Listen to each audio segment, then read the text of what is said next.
මේක මේ ටර්බෝට ඔලිය වැඩ කරන්නේ හරියට. මේක ඔලි මාරු කරලා නැතුවම තමයි මේක වෙන්නේ.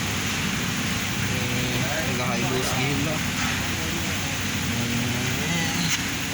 ටර්බෝ චාර්ජර් එක ෂාෆ්ට් එක දෙකට මැදින් කල්ලා ගිහින් දෙනවා එහෙම. ඉතින් කල්ලා ගිහින් හරියට ඔලි මාරු නැතුවම තමයි මේක වෙන්නේ.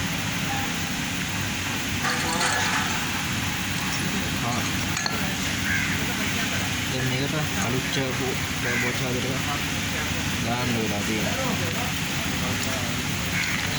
අලුත් ටර්බෝ චාර්ජර් එක.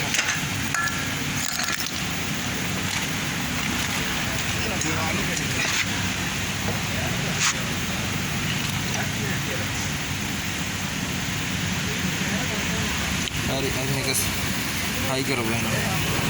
Thank you ඔක්කොටම.